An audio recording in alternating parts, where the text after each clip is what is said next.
Labour Party Chairman Julius Abure arrested in Edo State. Former CBN Governor Emefiele sues Akpabio for defamation, demands 1 billion naira. Senate urges federal government to stop planned removal of electricity subsidy. Those headlines we're monitoring from within Nigeria. Let's go outside the country, where South Africa's budget boosts welfare grants ahead of the May election. UN sanctions 6 Congo rebels as fighting in East escalates. Those are the headlines we're monitoring at this hour. Well, tonight on Politics HQ, the APC's governorship primary election in Edo State has taken a dramatic turn, with the National Working Committee declaring the process inconclusive. Tonight we'll attempt to unravel the unfolding political saga and what it means for the party's fortunes in the forthcoming governorship election. Also tonight, amidst the escalating security crisis in Nigeria, a bill aiming to amend the 1999 Constitution of the Federal Republic of Nigeria and grant governors the authority to appoint state commissioners of police, it has advanced to the next stage in the House of Representatives. And will this move towards decentralization effectively address the country's security challenges? I'm Kofi Bartels. Politics HQ starts now.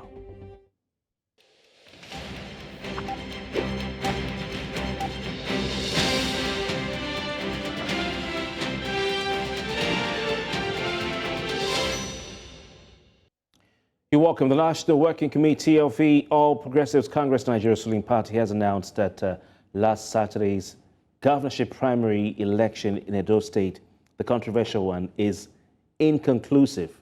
Well, the decision was reached after an emergency meeting of the party's National Working Committee on Tuesday. That meeting lasted for about 3 hours, we're told, and that decision was taken to schedule the conclusion of the primary election process for February 21, 2024. February 22. That's tomorrow. Well, we're waiting to see if that will happen.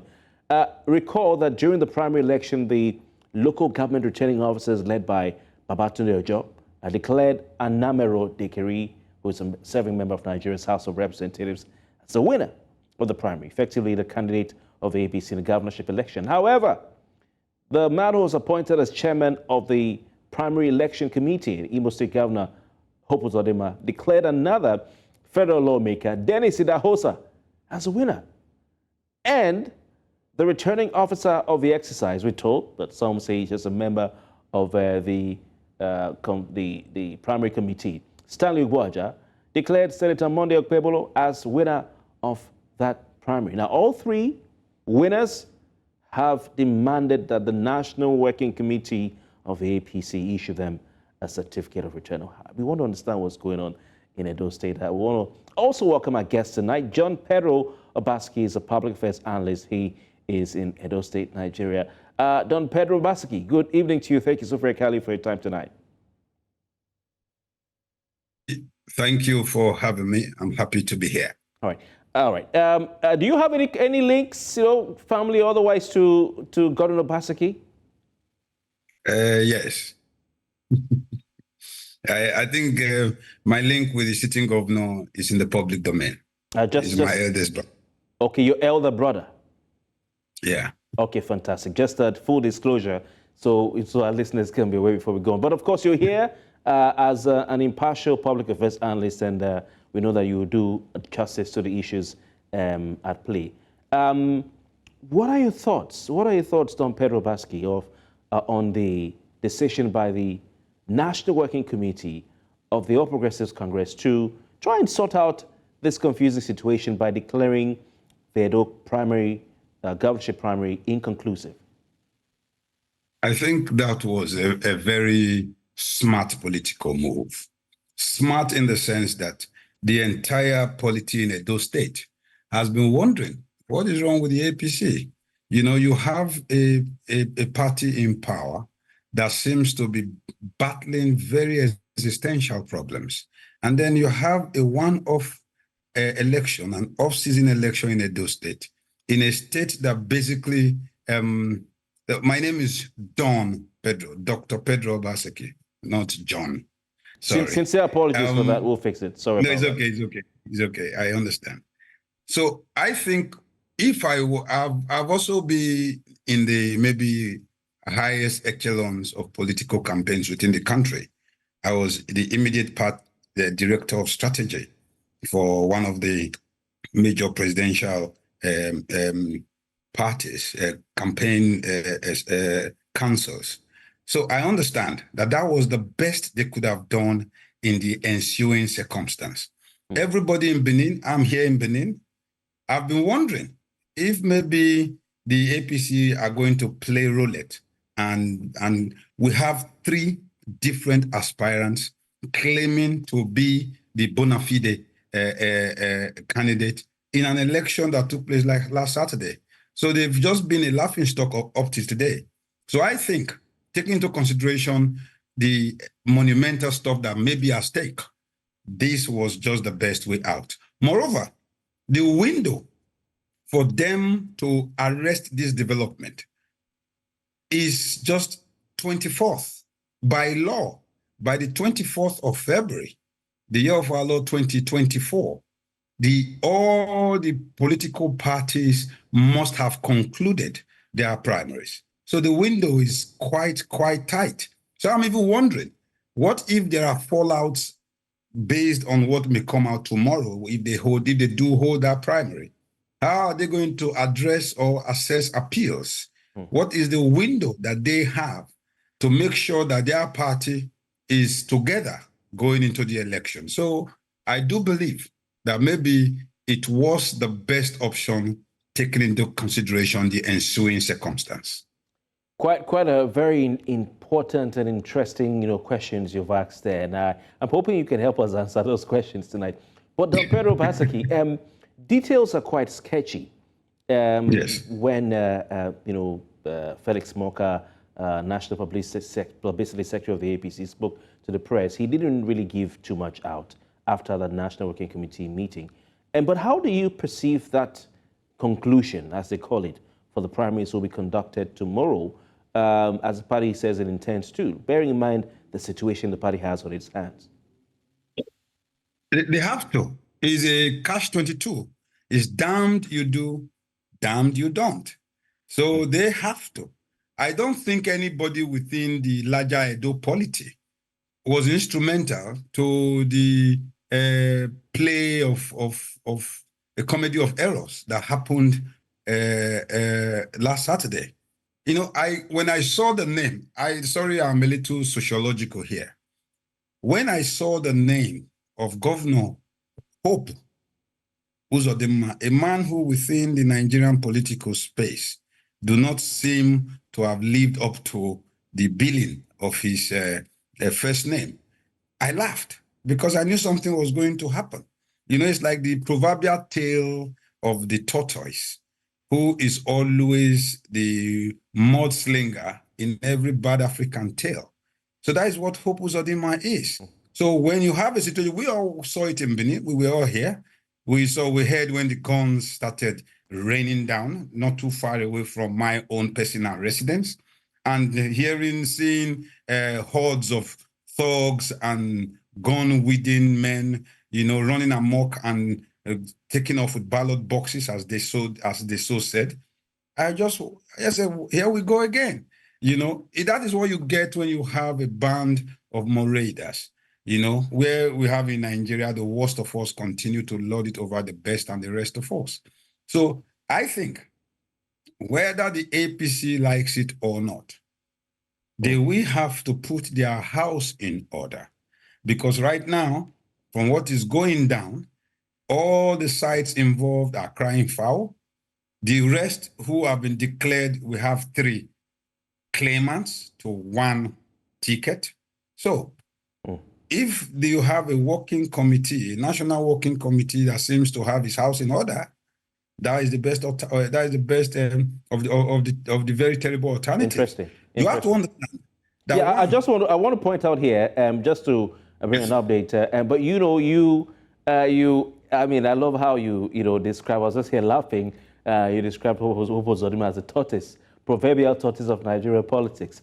But we hear an update from the All Progressives Congress Like we said earlier, details were sketchy when Felix Moka spoke to the press, but we hear that the party has replaced Hope Uzodimma as chairman of that primary committee with his erstwhile deputy, Prince Basil II, otherwise known as the Sweet Prince, governor of Cross River State, who will now serve as chairman of that committee. Do you think if the tortoise has exited, the Sweet Prince can do a better job?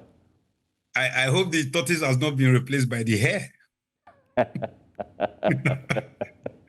Well, on a serious note, the governor of Cross River State is a little bit an unknown quantum within the larger Nigerian political speak.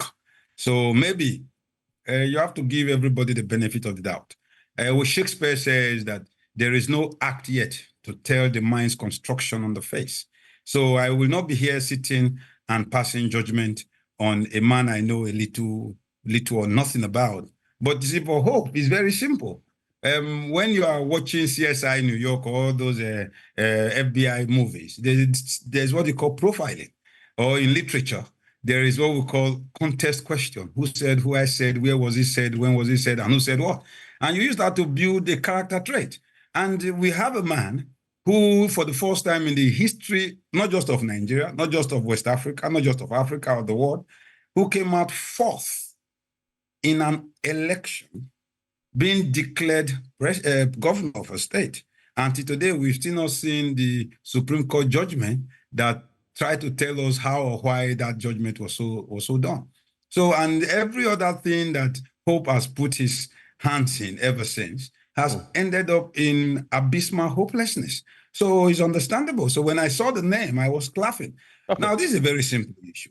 You have a situation where the chairman of a panel who is supposed to sit and superintend over the proper dispensation and dispersal of the process becomes an accused and an arbitrary whatever within the same process. The returning officer is meant to announce, he has announced something else. The state working committee, who is the host, has announced someone else. And then Mr. Hope Uzodimma, who did not leave Benin, is announcing and certifying results across 192 wards in the state, that some of them are 200 kilometers apart within a space of 1 hour, 30 minutes. So you don't even need a soothsayer, you don't need a Nostradamus to let you know that this was a Bruce hell.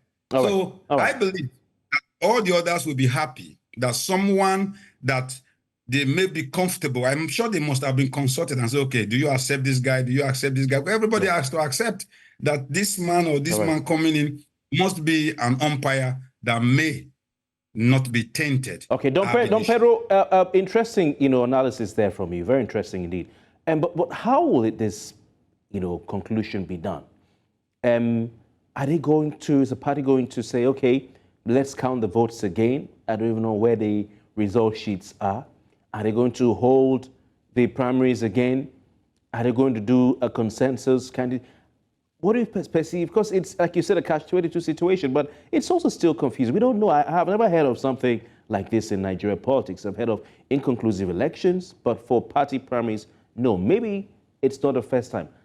How should they go about this?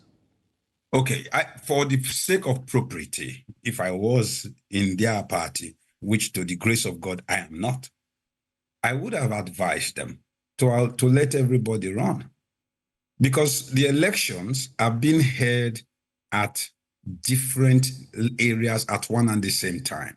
So there's not going to be a problem of putting everybody together. It's a little different from the other parties. The other parties chose delegates.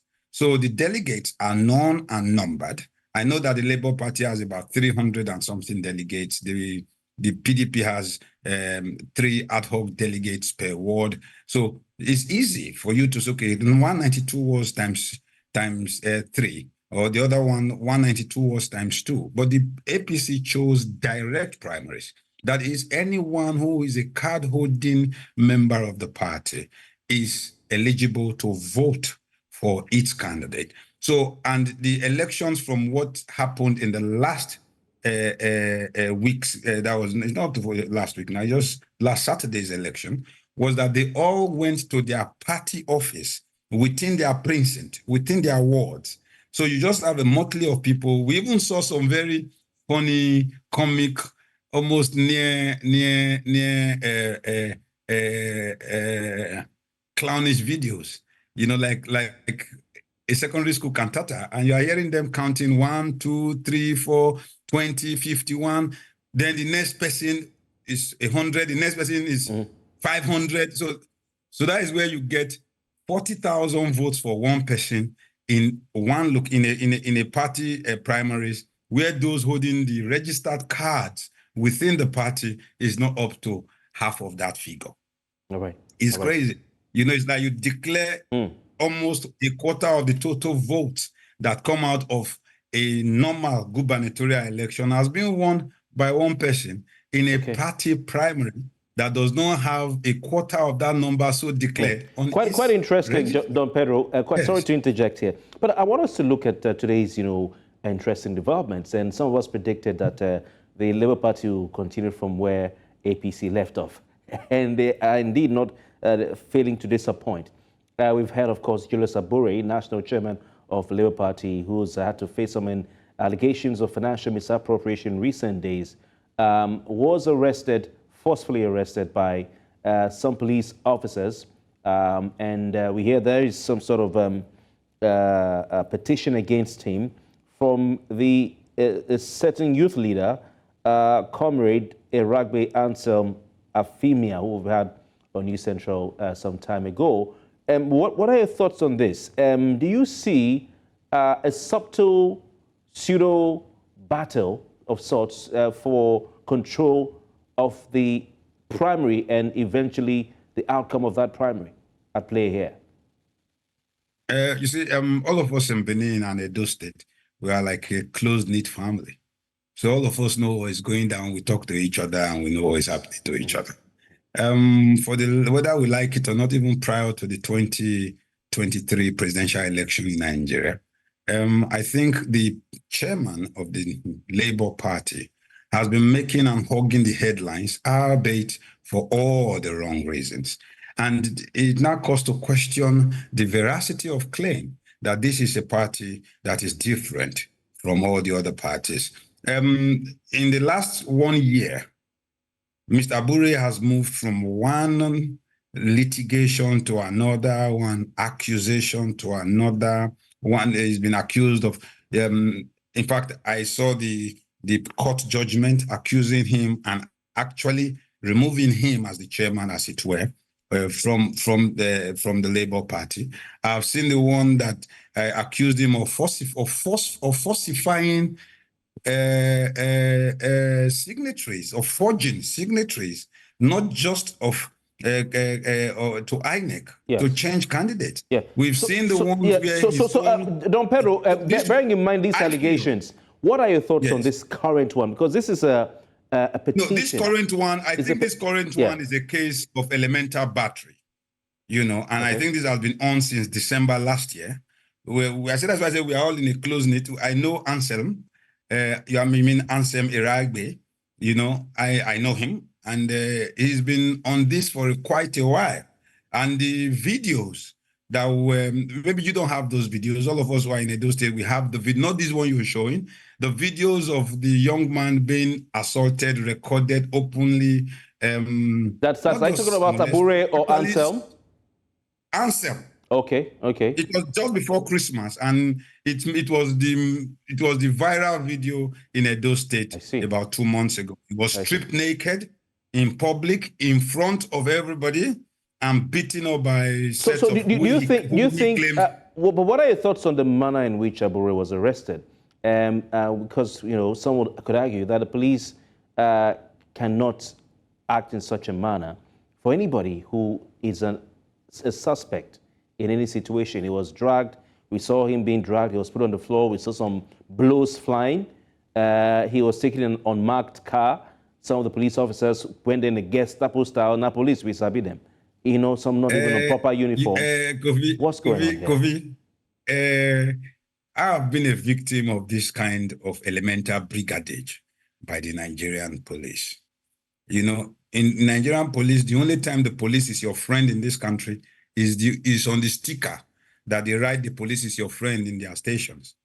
So the Nigerian police is just ironically, I'm not in the Labour Party. I'm not even too concerned about Julius Abure, in the sense that apart from being an Edo man, he's not involved in the elections in terms of being a candidate or an aspirant.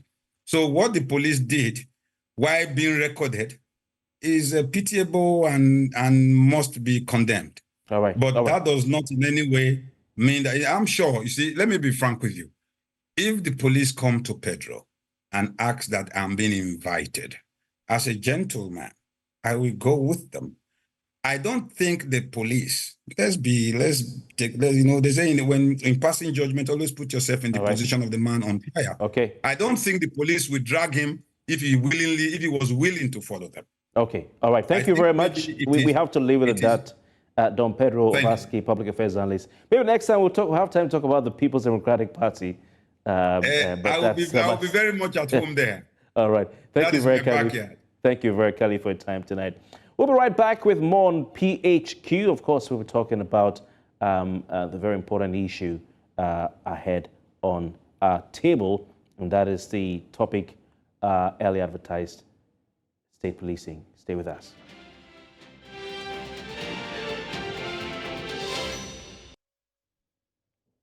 Welcome back. You're still watching Politics HQ right here on News Central Television. As we said earlier, we're looking at the move by Nigeria's National Assembly to introduce state policing into the Nigerian Constitution. In response to persistent security threats faced by Nigeria, the House of Representatives has taken a significant step towards decentralization by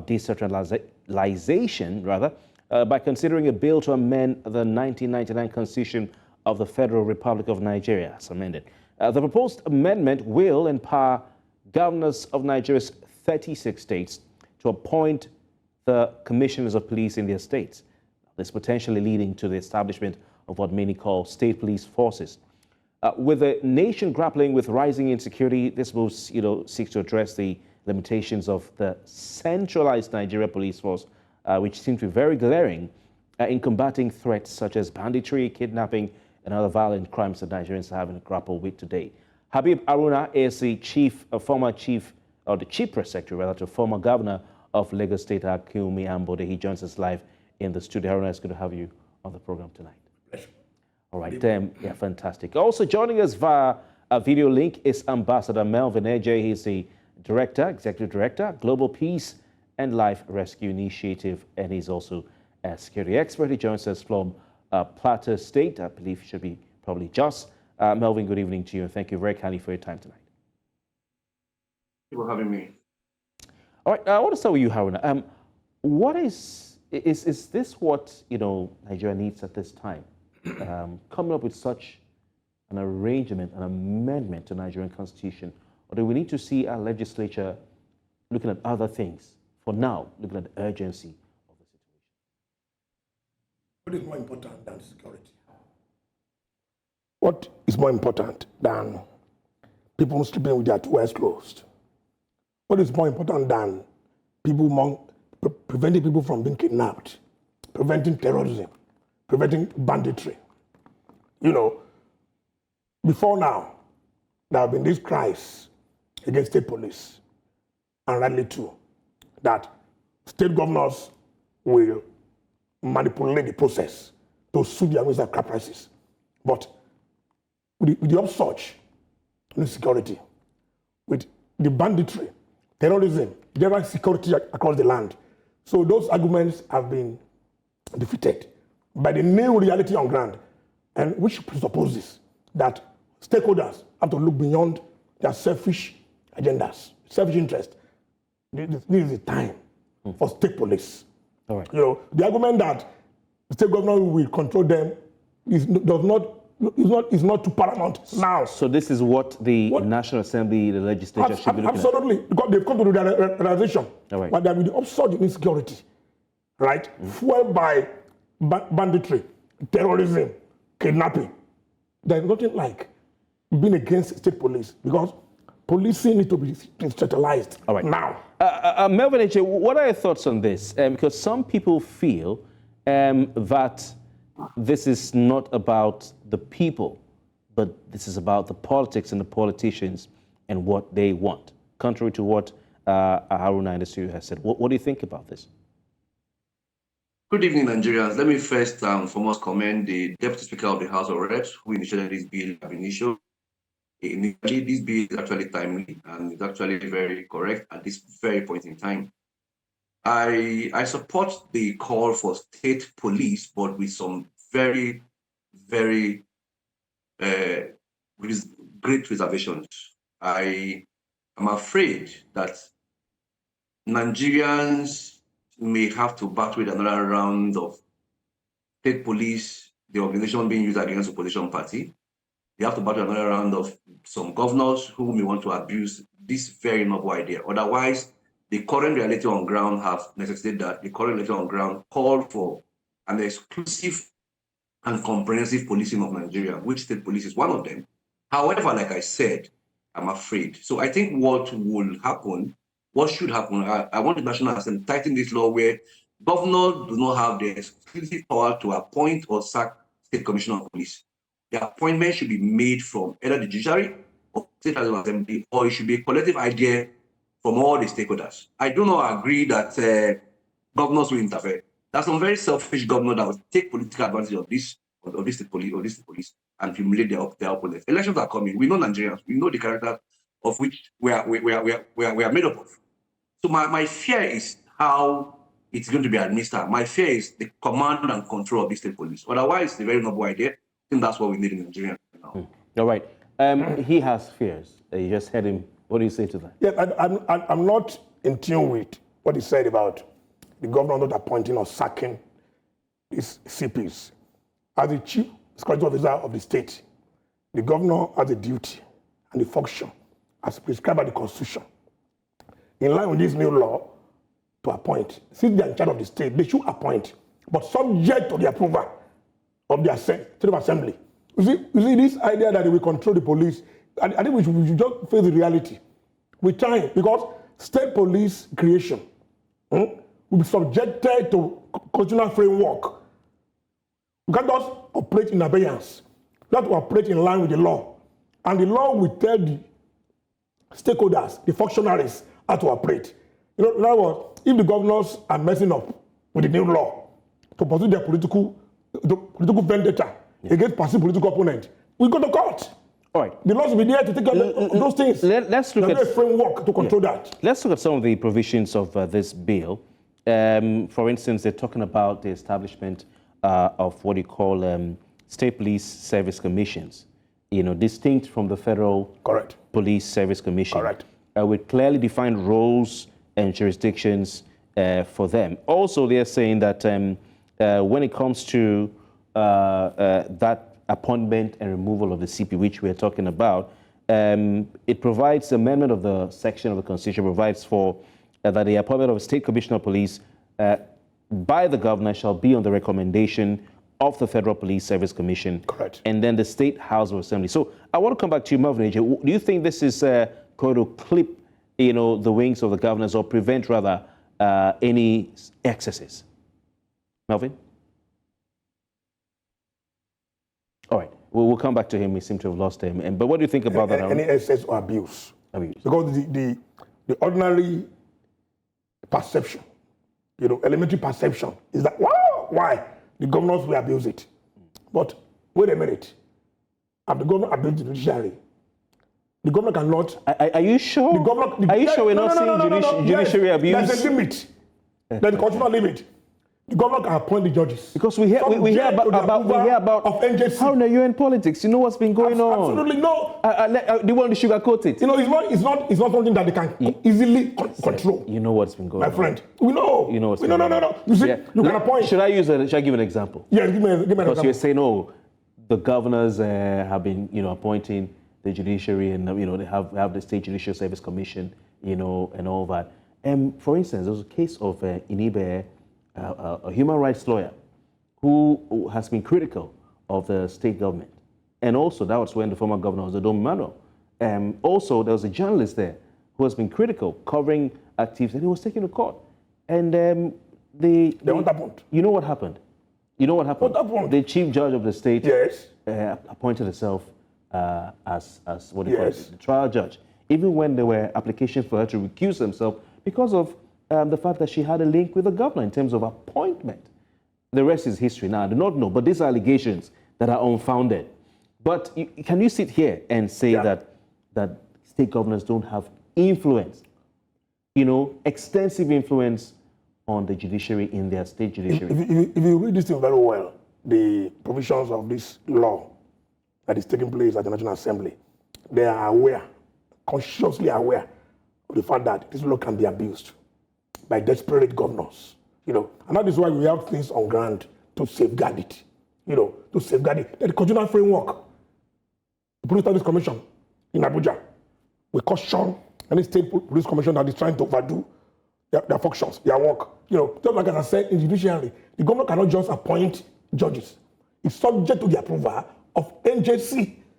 And we've seen instances of judges being penalized, being punished by NJC. Okay, let me bring Ambassador Melvin so back. Melvin, what do you think about this provision where the State Commissioner of Police will be appointed by the governor on the recommendation of the Federal Police Service Commission and then the State House of Assembly?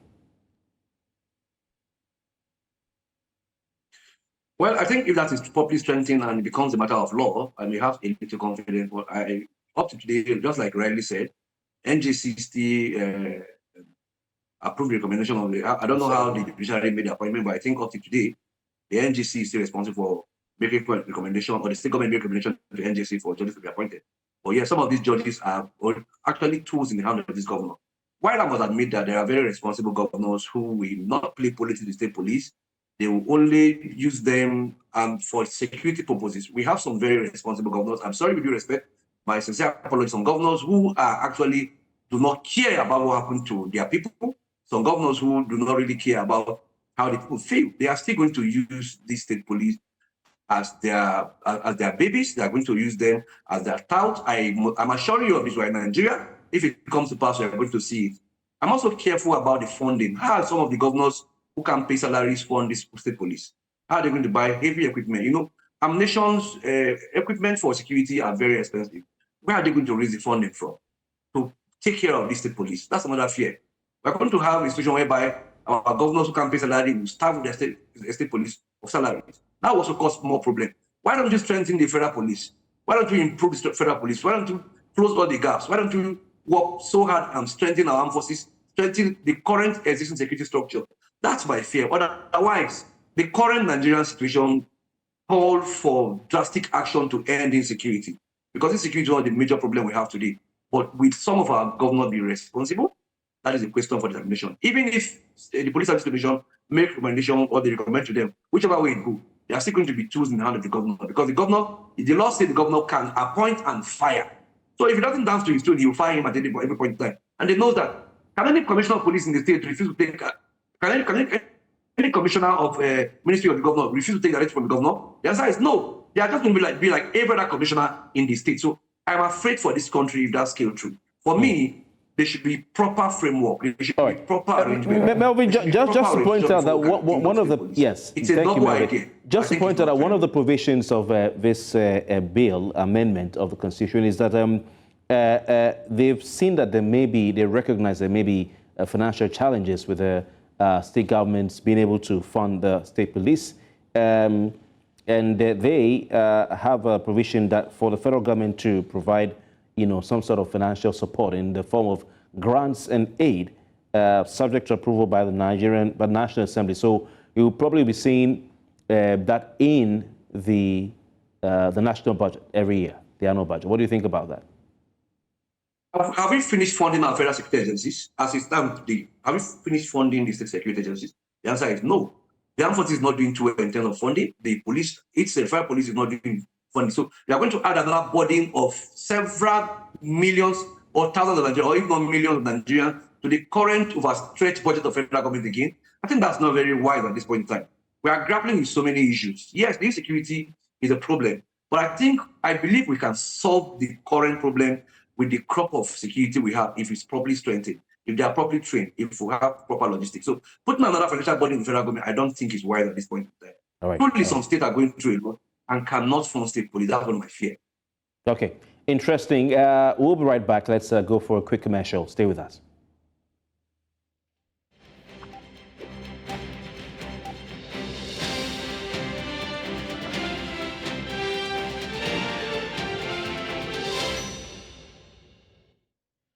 Welcome back. We're still considering or discussing rather the bill constitutional to amend the Nigerian constitution to move the